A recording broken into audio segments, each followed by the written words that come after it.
Hey everybody, welcome to another special edition podcast, and I've got a couple of amazing guests, as you can kind of see right here. We've got our good friend Tom Minty, who's been with John L. Scott for so many years, right? Yeah. And you've serviced actually both on the east side, Snohomish County as well. Well, you probably served, all the counties, right?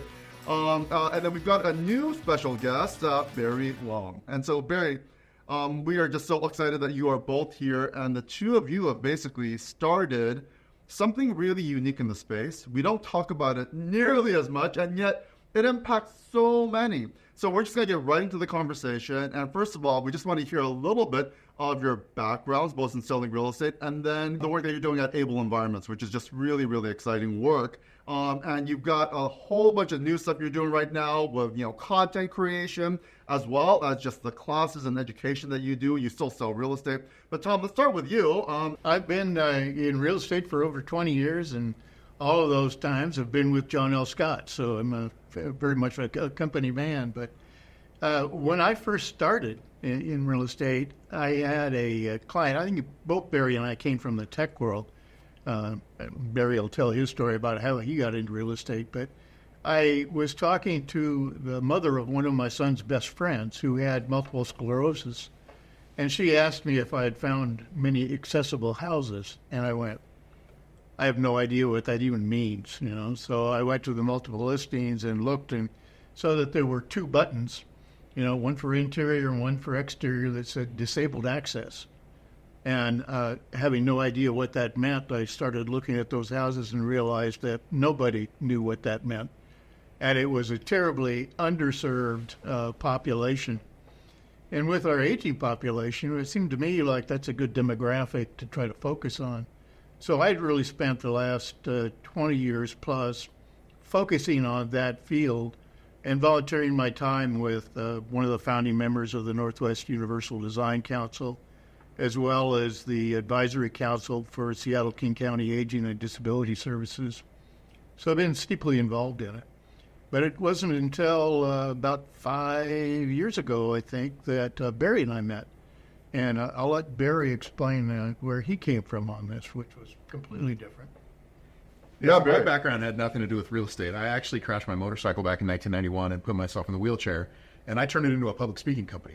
So I've had motivational speaking jobs and done leadership and goal setting and overcoming adversity gigs for Microsoft and Amazon and Alaska Airlines, and got to travel the world doing public speaking. I also had full school assemblies for kids about making choices. And I got hired by Marketplace Sotheby's International Realty to come in and do their annual Christmas-ish party. And in my keynote to them, I made a little bit of fun of them because I talked about the fact that there was no such thing as buying and selling accessible homes in the system, and they were Sotheby's. Why didn't they fix it? So the owner took me out to lunch about a month later, and Chad and I talked about it, and he said, I did some research, Barry, and you're right. There is no true accessibility within real estate, and there was only one realtor in the whole country that specialized in the ADA. He said, can you look at this person and see if we can emulate it? So I looked him up, started laughing, and went, this guy, he doesn't have anything to do with accessibility. He lives in Ada, Oklahoma, which is spelled ADA. Exactly. And we both just started laughing. And by the time I left that lunch, Chad had signed me up for Rockwell. And in 2016, I went to Rockwell and got my license to then come in and try and fix accessibility within real estate. I'd been on the Governor's Committee for Disability for a long time. So, I understood accessibility and I understood disability to a point, but I didn't know anything about real estate. So I was just trying to learn what I could about real estate and about universal design. And I went to this Universal Design Council, and somebody there said, oh my gosh, this is so wonderful what you're doing. You need to meet this guy named Tom Minty. And I thought, okay, cool. Does anybody have his number? And someone gave me his number. I figured he lived in Kansas.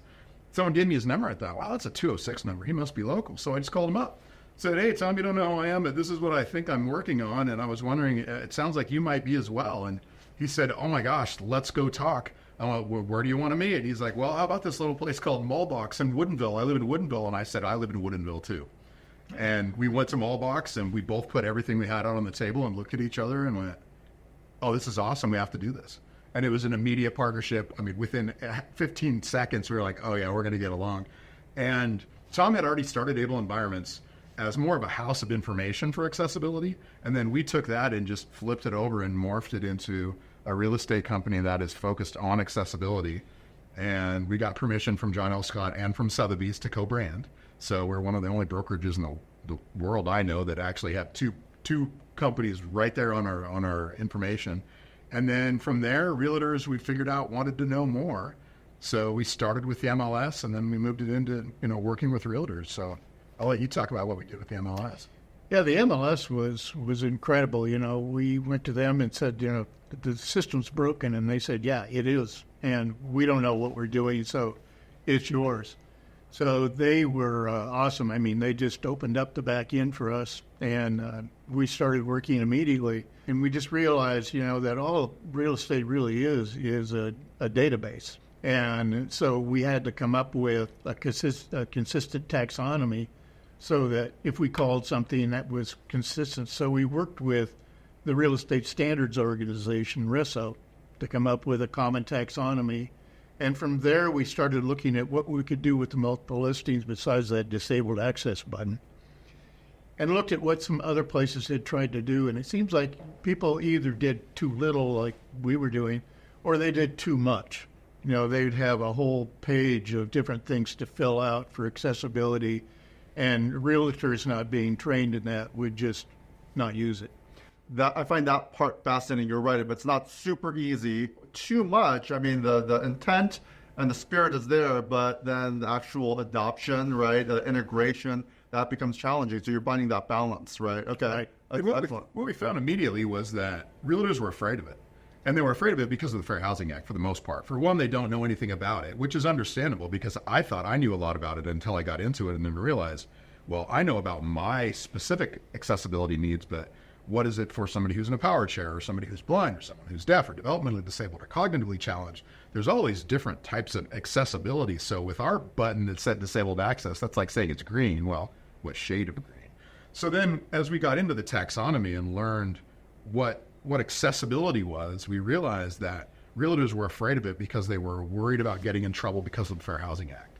So we had this dilemma where here we were creating this system that we weren't allowed to talk about because we can't go out and market a house as a disabled house because we're not supposed to talk about that because I am a protected class. So it was a real challenge in the beginning to try and figure out how we were going to actually get around the Fair Housing Act, which is doing its job, but yet inhibiting what we were trying to do to help the people that the Fair Housing Act was protecting. It was a really interesting dynamic at first. So what we did was we figured out that accessibility is a feature set. And it's just like a bedroom or a bathroom. It's a feature set in a home.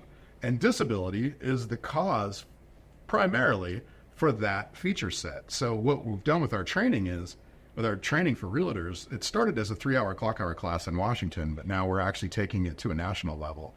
And we're training realtors what disability is and what it means across the board, just in general.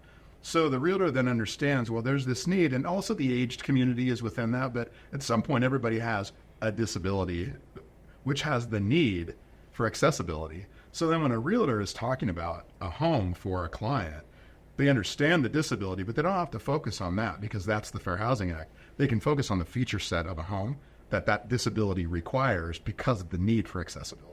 So by playing that game, Tom and I have been able to really put a cool process in place. And the Northwest Multiple was just fantastic. Mm-hmm. They came in with such support for us that we created the taxonomy for accessibility. And then with that, we created the buttons that go into the listing input. And then behind that, we actually created a form for realtors to fill out and then the manual for the form. So a realtor now who has a home that's got any kind of accessibility features, they can go straight to the listing input. They can check what part of the home it's in. They can fill it out in our form, and then they can look at the manual if they have any questions, and then it advertises it out so the listing broker, the buyer's broker is looking for that home can find accessibility. So I've got a question each because we can dive so much into the details. Oh, yeah. And this is right. wonderful. I'm already realizing we got to have a part 2. We got to come back. We got to have further conversations because it's such an important conversation moving forward, especially as you got people of disability, people with disabilities, and then you just also have an aging population, and so you've got additional needs, right? And we also have this ADU conversation that we want to have as well as part of that. But number one, Tom, you started this Able Environments First. Give me a little insight to what was the mission from the beginning? Like, what was your intent, or was it clear? You said set up a website. What resources you have? Tell me a little bit about that. Well, the mission really was to educate people about the need for that, in particular, realtors. So the audience were realtors, right? To educate them, and not necessarily, the general public. Well, no, the general public too. Okay. Because, for example, universal design is one of the things that we talk about, and very few people know what that means. And the best way to facilitate change is to generate a need. So educating people is, there's a different way of doing things than the way we've always done it. In fact, that was one of our challenges, is that disability or accessibility has been such a stigma, I think, with the real estate industry, in that they're afraid to mention any accessibility features because they have this visual image of a, chrome and stainless steel hospital type of environment, which is not the necessity at all. Universal design's transparent. But educating people as to what's available is the best way to drive change, because if people start asking for it, builders will start building it, designers will start designing it. Nice. Oh, that's excellent. Barry, you entered the business untraditionally from most people who enter into the real estate business. Usually the real estate business, you've got people with second, third career. They've got a clear path. They've always loved houses. And, Tom and I know, and actually our audience knows exactly, because, that was our story. Your story is so different in terms of the way that you entered into real estate, and then you also had a different set of challenges. Also, showing homes, right? And actually, in this, with your disability, you're also then like, okay, now I'm a realtor and I've got different set of challenges. That's a unique perspective. So give me a little insight to that journey as it was, as it is now. Has it gotten better? So when I got into real estate, I thought it was a project. I didn't expect I'd ever buy or sell a house. I thought I was going to come in and help fix accessibility, and then I was going to walk away from it. And within 3 weeks, my friend's mom called me and went, "Can you sell our house?" And then my friend's mom's sister, and then my buddy, and then the network just turned me into this real estate guy that was like, "Wait a minute, you guys, I have this project. I don't have time for that." So I actually fell in love with it. I really enjoy real estate. I love the client side of it. But it was challenging, and it still is to this day, because me being in a wheelchair, 98% of the homes out there I can't get in. And because of the way that we have our laws set up in the state of Washington, I can't give my key to you to go into a house. It's against the rules, and I would lose my license for that. So there's been some conversations on the back end of what do we need to do to change that. And I'll give kudos to the Northwest Multiple Listing Service for stepping up and understanding that is an issue. And it hasn't been resolved, but it's definitely been discussed. So, because what happened with that specific scenario you brought up is that when it comes to accessibility in residential real estate, there are no guidelines. The ADA is for public consumption. The Fair Housing Act covers housing, but yet not specifically requires anything within a home to be accessible. But me not being able to do my job is the ADA's employment discrimination.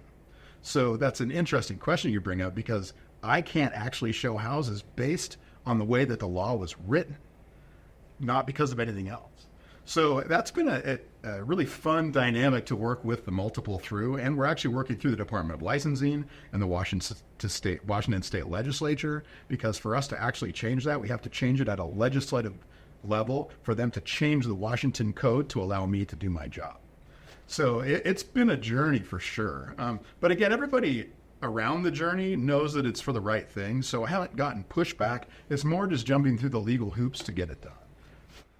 NWMLS is really friendly, local. There's some many positive things. And thank goodness you just both happen to live here. You work here, and so you were able to start that way. What about the other MLSs? What about the realtor MLSs? Give me a little insight to, have they been open, and what's that experience been like? Actually, it's been very interesting. We've been approached by many different states and many different MLSs to adopt our system. And Northwest MLS, again, has been fantastic. Their point is to facilitate that change, and they're more than welcome to pass that on to anybody as long as they giving credit to Northwest MLS. So we've had several states adopt it, but we've got a lot of MLSs to go. That's part of the reason why we wanted to implement this training, because educating is the key part of making that successful. And Barry's example, that's a good point, because it became apparent when somebody said that this house is accessible, and Barry would go to show it, and he'd call the broker and say, you say your house is accessible. I go, oh yeah, it's great. It's all one level. And he goes, well, I'm sitting on the sidewalk looking at 4 steps up to the front door, and I can't get into the house. And part of it's education, too, in terms of what are the definitions of accessibility? Because there's accessible, which is accessible for me, but that's relative because it's not accessible for my buddy who's in a power wheelchair.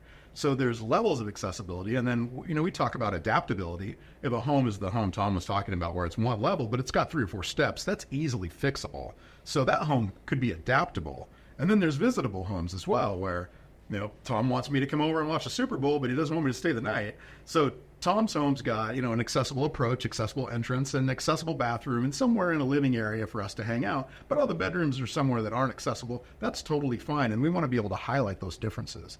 So when it comes to the other MLSs around the country trying to follow suit with what we've done, our Northwest Multiple has set up such a great system that we're able to share it.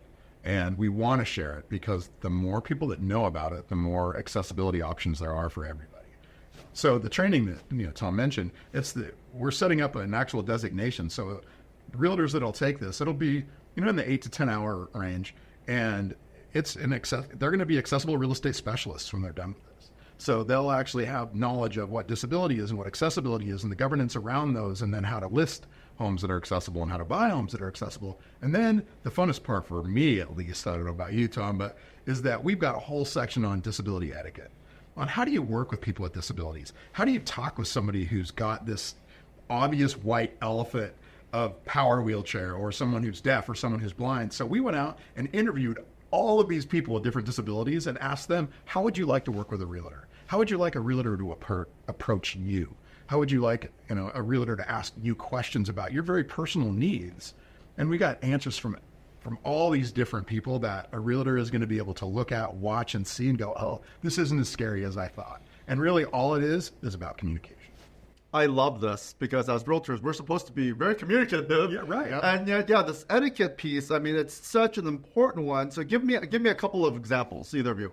So, go ahead. I'm going to say yelling at Barry doesn't enable him to walk. Tom does it a lot, but So in my example, and this is a totally personal example, because of the fact that I'm in a wheelchair, that breaks a barrier with somebody else who's in a wheelchair. So this isn't an example that you would probably use, but one of my very first clients, he was having a bad day. And that bad day for somebody who's in a wheelchair can be worse than most people's bad days. And he'd literally been in and out of the shower. And I went over and I was there, and his wife and I were sitting in the hall. And he was still in the bathroom, but they were at a point where they had to move. And I finally just said, man, I'm in a wheelchair. I don't really care. Are you covered up? And he said, I'm covered up. I went, great, because I want to ask you a personal question about how you use your bathroom. And he went, okay. And I don't think he realized that I was in a chair. We'd never met. So I rolled into the bathroom and I said, I'm going to ask you the most personal question you've ever been asked. What side do you get on and off of the toilet from your wheelchair?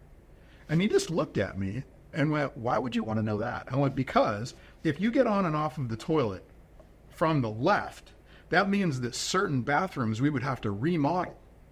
If you get on and off of your wheelchair on the toilet to the right, then these you wouldn't have to remodel, but those you would. So that is a really important question for us to talk about, because it changes the way we look at properties. And he went, oh.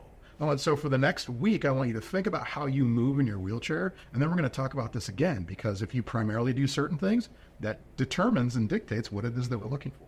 So that's an obvious personal example, me being in a wheelchair, but we've had some really great experiences with the deaf community and the blind community. What are they looking for? Well, we've got a woman who's deaf who we've worked with, and she's been a client, and she told us that she wants to be able to see everything in her house. She wants an open concept house because she can't hear when something's happening. Whereas we've got the gentleman who we were talking to who's blind, and he doesn't want any nooks and crannies in his house because he uses echolocation when he's walking around his house to know where he is. So we've got two totally different perspectives on what accessibility means for them, and knowing that it's okay to ask those questions becomes imperative to do our job as realtors. An important thing too is that it's like any listing or buyer interview. It's asking questions and listening to what's being said, and not having preconceptions of what you're going to do. And realtors need to understand too that it's not, accessibility has always been an exception or an add-on, and it isn't, because all of us are going to be disabled at some point in our lives, either permanently or temporarily. I mean, we've all had a broken leg or, sprained ankle where all of a sudden something that was accessible is no longer. So being familiar with this doesn't limit you to a range of people. It limits you to everybody that you had before and an expanded list of clientele, those that are aging, those that are disabled. So it's really broadening your business base. You were just mentioning that you were at a fair housing, conference or summit, education. And, it's so interesting because, as soon as we hear fair housing, we're still thinking about blockbusting steering, redlining, some like our perspective is very, narrow in that space. And so part of your education is just like, when you think about fair housing and the responsibilities that we have as real estate professionals, both for our buyers and the sellers, I mean, we really do need to kind of rethink or reframe, our own perspective of responsibility. I imagine that's part of the education. It's so true, because when they just added the new training, the fair housing training, and I actually sat in on one of the meetings for about 2 hours, and in an hour and 50 minutes of that meeting, accessibility wasn't brought up or disability wasn't brought up one time. And I finally chimed in and put my hand up and said, I understand the fair housing conversation and I understand it relatively well. And what I'm wondering is, are we going to have another meeting to talk about disability? And there was silence in this meeting, and all of a sudden I started getting chats from people. Hey, can we talk? Can we have a conversation? Because it was an absolute oversight. Wow. And we're talking about the state of Washington Department of Licensing run meeting where they were going to put a 6-hour course together, and disability was an oversight. So understandably so, but it was, because we're not necessarily the loudest anymore. The ADA passed 30 years ago, so it's just part of the way that it is. But again, the ADA has no bearing whatsoever on residential real estate. Well, the relevant thing too is that over 61 million people have disabilities in the United States. It's about 1 in 4 of the population, and so it's the largest minority group in the world. And it's the only one that anybody, regardless of race, religion, sex, can become a member of in a split second. So it is a huge demographic. It crosses all the other minorities. So let's talk a little bit about some changes that are happening in the state of Washington specifically with this. I mean, there's House Bill 1337, there's House Bill 1110. So you got a middle housing, and then you got the ADU, and they're kind of joined at the hip. But specifically with the ADUs, I mean, this is going to be a pretty significant change over the years, right? Where now, if you live in a city or close, in the county where even it's a smaller city, but it's connected to a larger city, you're now allowed, these accessible dwelling units, right? Detached or attached. And so there's going to be opportunities, right, in housing, and yet we're not talking, or most people, or I haven't heard a single conversation as far as accessibility, right? And so give me a little insight, some of the education that you're doing as far as, that was concerned. Over 80% of the people want to be able to age in place in their homes, but fewer than 3% of the homes are suitable for doing that. Seattle is probably worse because of our geography. A lot of Seattle goes up and down, and property is expensive, so we build up and down instead of out. So homes in some cases, aren't able to be adapted for accessibility. It's just not feasible. But ADU in Seattle is a great opportunity because you can build a universally designed ADU in your backyard that in the meantime you could use as an office or a studio or a short-term rental. But at some point in time, if you were no longer able to get around your house, you could move into the ADU. And if you need a caretaker, you could offer lodging in your house for the caretaker to reduce costs, because, the cost for assisted living, the cost to modify your house can be tens of thousands of dollars, but the cost for assisted living in the Seattle area can get up to over $100,000 a year. So the longer that you can stay in your house or on your property, the more economical it becomes, not only for the individual, but for the government as well, because 53% of those costs are usually borne by Medicare or Medicaid. And one of the things that Tom and I do is we partner a lot. We've got partners in the architect world and in the builder world, and we go to designers that they understand accessibility from the structural side. We understand it more holistically, but yet we get a designer that comes in and looks at they've got a 950 square foot footprint. What are they going to do with that less than 1,000 square foot footprint to make it as accessible as possible by doing this and doing that? And they have little toys that they use to show where a wheelchair can and can't go. So we partner a lot of that out to the experts, because we don't need to be experts in that specific design, but if somebody's got a square footage footprint that they're going to put an ADU in, and they go to a designer, and it's even before the architect, they get a designer to come in and say, well, what are the needs? They ask the questions, they find out what kind of accessibility are you looking for, because there's multiple kinds. And then from there, you get the architect involved, and then from the architect, you get the build. So there's a process in place that can make those ADUs accessible from the beginning. Trying to do it after the fact, for one, it's expensive, and for two, it might not be possible. So when someone's thinking about the plans, that's when they want to think, all right, from the get-go, let's make this as accessible as we can, because later on down the road, they're going to benefit from it. So let's zoom out for a sec.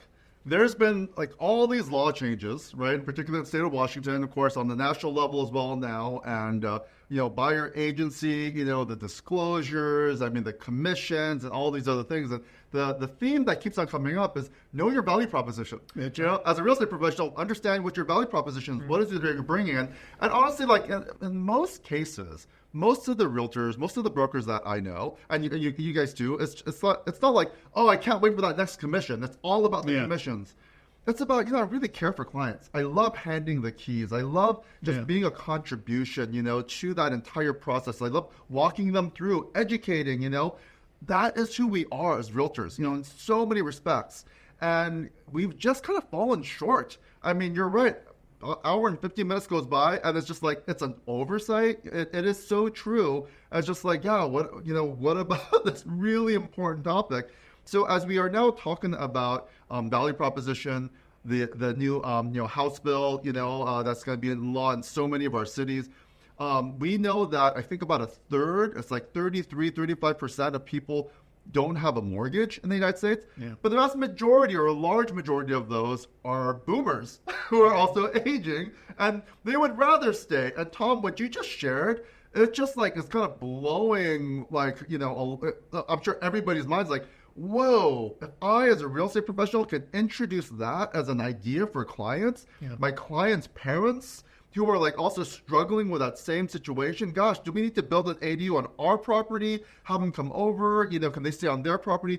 It just is a whole new conversation that can be had. It's kind of exciting, actually. It is, yeah. We've had a builder and an architect for several, actually, but they both say, if you're over 50 and you're looking at remodeling, you better be looking long term. Right. Start making changes into the foreseeable future. And in several cases, Barry and I have gone to talk to a prospective client and realized that, buying the house may not, or selling their house may not be the best thing to do.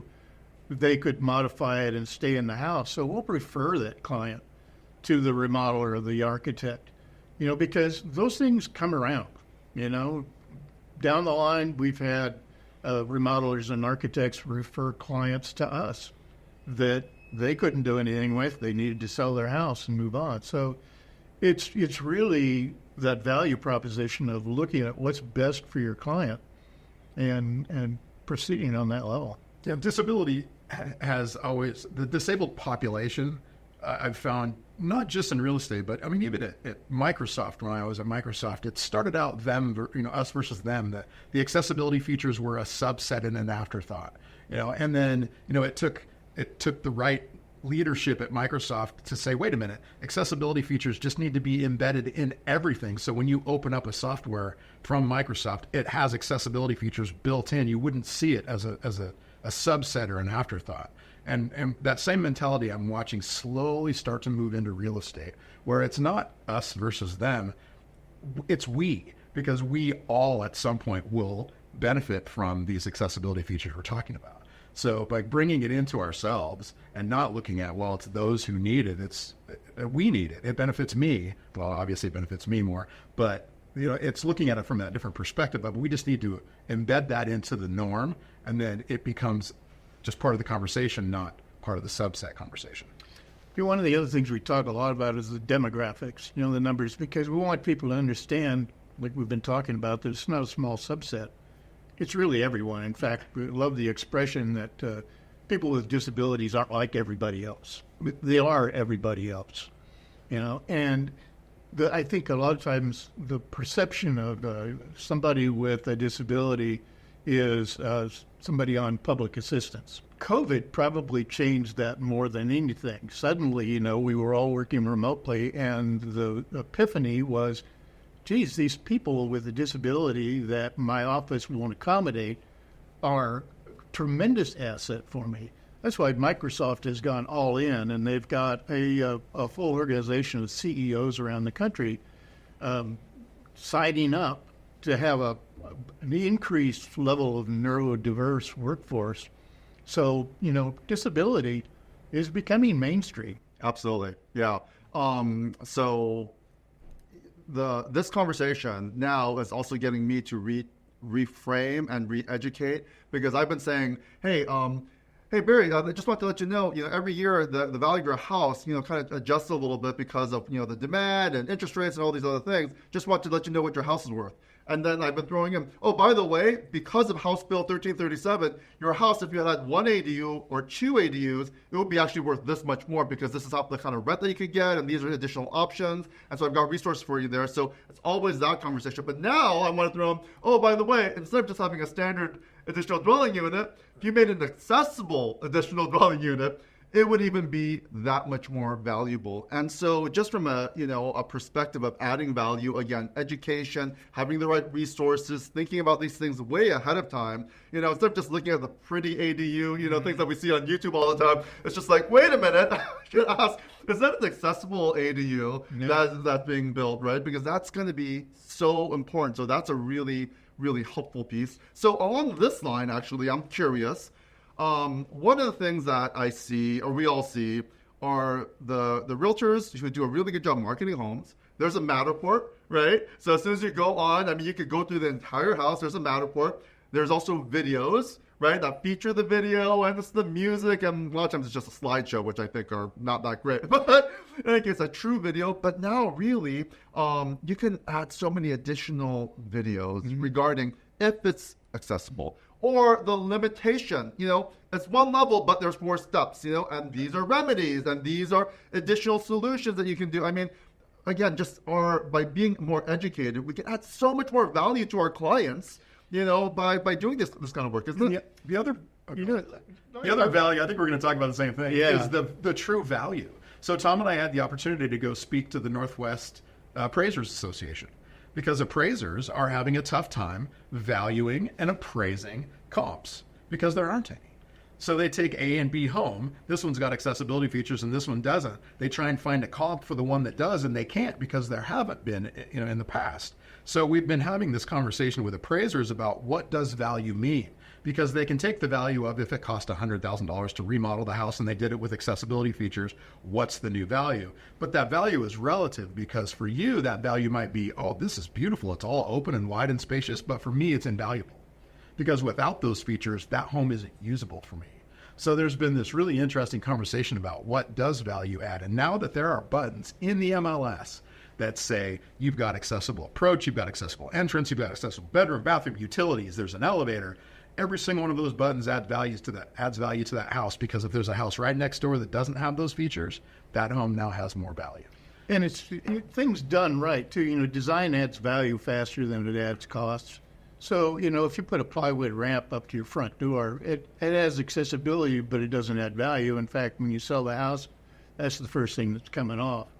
But if you design it, you landscape it so that there's a level entry, it can actually increase the value of the house. The same thing with wider doorways or wider hallways. People walk into the house not knowing that it's accessible, but it feels more open, more spacious. So it's a win-win. The other thing is we actually had a house in Sammamish that they had listed with another broker, and he refused to put any of the accessibility features in it because he was afraid of that stigma. So he was on the market. They dropped it. I'll let Barry tell the tale, but they dropped the price. And They had it on the market for 113 days. And then I got a phone call from the owner because of the accessibility features and what I do. And she came to us, and we went in, and it was absolutely stunning. You couldn't see the accessibility features. They had been built in so well that it was hidden, but completely accessible. So we reformatted all of the marketing. We highlighted the accessibility features. We filled out our Form 6B. We put it on the market, and within 3 days, we had a buyer. And we found out later that the buyers had been driving by that house the entire time it was for sale, never looked at it because they were looking for a home that was accessible because they were about ready to take on their developmentally disabled adult brother. They didn't actually even see the listing. The realtor sent them our form. And when they saw the form, they went, "We want to see this house," and then realized it was the one they'd been driving by because the need was there. Yeah, and she couldn't show it because she had just broken her leg. yeah, And she was disabled. yeah, and so the whole thing was just amazing, for the experience, that it really validated what Tom and I are doing, that accessibility is a need and there's a value to it. And by marketing a property correctly, you're not going to get in trouble with the Fair Housing Act. You're going to put it in front of the people who actually need it, and more people are needing it every single day. This is an exciting conversation, actually, because, I'm sure a lot of people kind of feel like, and the fair housing in general, people are like, oh yeah, I guess I got to do it, it's mandated. But, when we start to actually really wear the shoes, right, and start thinking from the perspective of, the needs and what is that we're really doing, and then honestly, the business opportunities, like you were just kind of mentioning, it's kind of a no-brainer that we get excited and market ourselves as experts and get a designation. Is that what I am hearing? So you are offering a designation. Tell me a little more about that. Now, the problem was when you're talking to 20 people in the Zoom or in a live classroom, you can't scale that very well. And the amount of people that you affect is minuscule. So we decided the only way to do that was to do an asynchronous online type program where people could do it at their own pace. But we wanted to do it different than talking heads. So we've spent the last 2 years interviewing experts in the field, as well as those with disabilities, parents of those with disabilities, asking them what accessibility meant to them, what disability meant. If they were going to work with a realtor, how would they want that realtor to work with them? And it's been a real learning experience. So we're very anxious, getting close to launch. But I think that the impact will have a much greater scope than what we've been able to do in the past. And having both been realtors I haven't been a realtor for nearly as long as Tom has, but, I've taken a lot of the real estate training programs, and you're flipping through slides and you're passing the test. And we really didn't want that. We want people to take this class and learn something from it and understand that this is, it's like you were saying earlier, it's not something they have to do. It's something that once they learn what it is that we're throwing out in front of them, they're going to want to learn, and they're going to want to share with their friends. Because it's been so much fun for Tom and I. We've had some of the neatest people. We built my barn into a studio, and we've had people come in, and we've been videotaping people and doing podcasts with people. And we've got, a quadriplegic who skydives, and, there's the gentleman who's blind who water skis, and that we've met some of the neatest people in this project that are also telling their accessibility story. So everybody can learn from that. And when is this going to launch? We're looking at each other. I was hoping March, but I'm thinking May. Oh, soon! Oh, really yeah, soon! We're within 2 months of this launching. Yeah. Oh. And it's called we're calling it ARES. They'll get an accessibility real estate specialist designation when they're done with this, and we've got killer logos, and they're going to be able to advertise it. And then the other thing that we're doing with it, because we have so much footage, we've been filming for 2 years, is that we're going to have a supplementary website that goes along with the training that people will be able to go in, and whenever there's a document that we can't put in the training, we're putting it in the supplements. But we're also putting all the full-length interviews, so they'll be able to go in and watch our friend Tanya, who is a quadriplegic who skydives. Okay, well, she's got cerebral palsy, but she drives her wheelchair with her chin. And they're going to be able to see her whole story, not just the little snippets that we're putting in the training that are important, but who she is. And I think that this will be a motivational thing for people as well, that they're going to get to go see some really neat people who have pretty severe disabilities and situations, do some really cool things, and realize that, hey, we're all just people. Everybody just wants to live a good life and have a good time. And that's part of what our training is going to portray, as well as, hey, you can help people buy and sell accessible real estate. Here's some people that you would have never anticipated getting to know that you're going to fall in love with. So they can find you at ableenvironments.com. That's correct. That's also where the masterclass is going to be as well, right? And you be able to get the designation. So if you're watching this and, go to the site now, right? You can basically register, get more information, connect with you guys. Thank you for the work that you're doing. This is really exciting. And it's just kind of the kickstart. So there's so many changes, again, happening on a national level, real estate. It's just making so much news. It'd be nice to make some good news. Not just like, the bad changes that are happening. Like, no, let's make it good for consumers, good for brokers, and really build this community together. So thank you for what you're doing. Thank you for your time. Thank you for your time and watching. Get to know these guys, and we'll see you again next time.